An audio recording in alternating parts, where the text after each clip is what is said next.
हम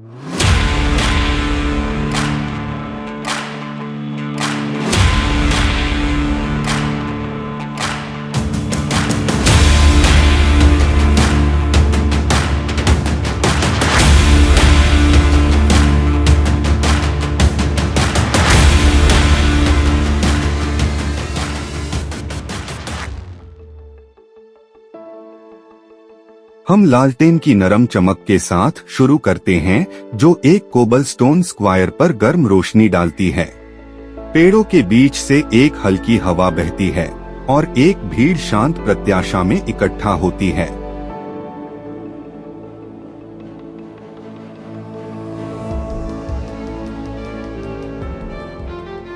शांत चिंतनशील स्वर। पहाड़ियों के बीच बसे एक शांत शहर में एक बूढ़ा संगीतकार हर शाम लैंप पोस्ट के नीचे बैठता था। उसका वायलिन घिसा हुआ और पुराना, जीवन भर की अनकही कहानियों को समेटे हुए लगता था।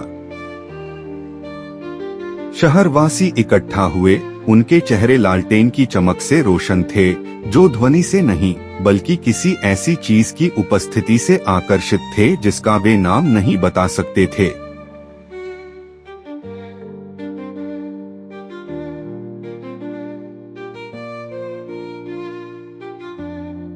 लगभग 7 साल की एक छोटी लड़की एक भरवा भालू को पकड़े हुए मूक संगीतकार को उत्सुकता से देखती है।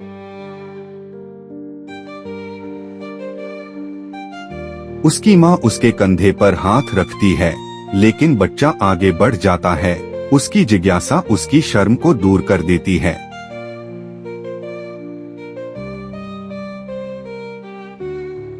भीड़ के बीच एक बच्ची थी। उसकी दुनिया अभी भी आश्चर्य से भरी हुई थी। वयस्कों के विपरीत, जिन्होंने महसूस करने के लिए अपनी आंखें बंद कर ली थीं, वह चौड़ी सवालिया आंखों से देख रही थी। छोटी लड़की संगीतकार से पूछती है, श्रीमान, अगर कोई संगीत नहीं सुन सकता तो आप क्यों बजाते हैं? भीड़ थोड़ी सी हिलती है, कुछ मुस्कुराते हैं, अन्य बच्चे के सवाल के बारे में उत्सुक होते हैं। संगीतकार रुकता है, अपना धनुष नीचे करता है और एक दयालु मुस्कान के साथ लड़की की नजर से मिलता है। संगीतकार गर्मजोशी से जवाब देता है, आह, लेकिन कौन कहता है कि संगीत नहीं सुना जाता है? पास आओ और मैं तुम्हें दिखाता हूँ।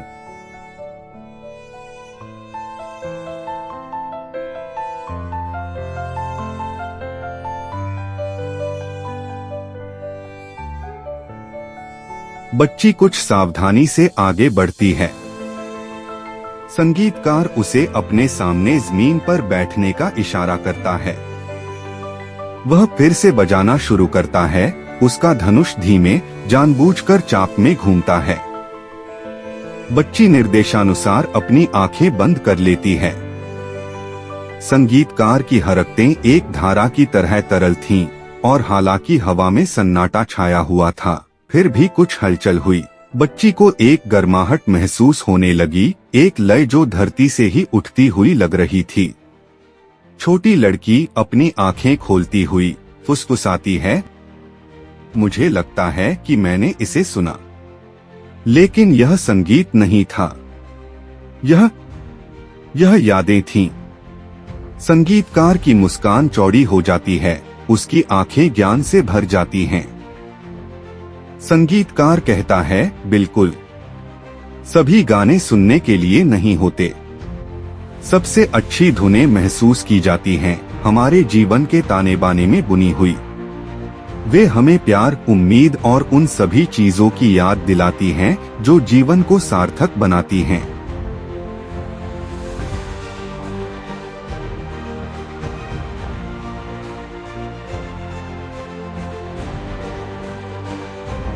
बच्चा अकेला नहीं था। शहर के लोगों ने भी अपने भीतर शांत धुन को महसूस किया। यह उनका अपना बनाया हुआ गीत था, यादों, सपनों और लंबे समय से भूली हुई भावनाओं का एक सिम्फनी। बच्चा अपनी माँ के पास लौटता है, जो उसे गले लगाती है। संगीतकार बजाना जारी रखता है, उसका चेहरा शांत है।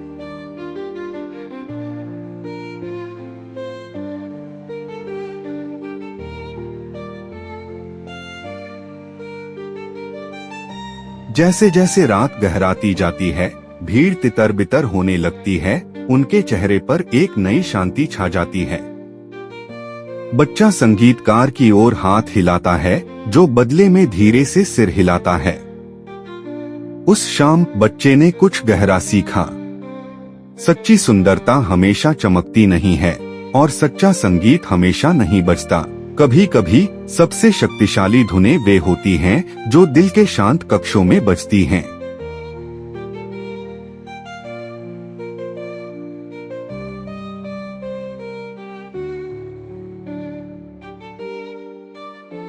अगली सुबह चौक खाली है, लेकिन धुन की याद हवा में बनी हुई है। बच्ची अपनी माँ के साथ बैठी है और बता रही है कि उसे क्या महसूस हुआ। छोटी लड़की अपनी माँ से पूछती है, माँ, क्या आपको लगता है कि हम सभी के अंदर गीत होते हैं?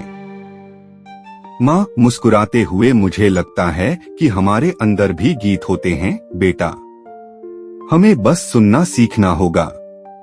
और इस तरह मौन धुन बजती रही, चौक में नहीं बल्कि उनके दिलों में, यह याद दिलाते हुए कि जीवन में सबसे खूबसूरत चीजें अक्सर वे होती हैं जिन्हें हम देख या सुन नहीं सकते, लेकिन महसूस कर सकते हैं। सीखने के लिए सबक कहानी हमें सिखाती है कि जीवन में सभी सुंदरता देखने या सुनने के लिए नहीं होती, उनमें से कुछ को महसूस करने के लिए होती है। सच्चा जुड़ाव, प्यार और अर्थ अक्सर हमारे भीतर शांत जगहों में निहित होते हैं।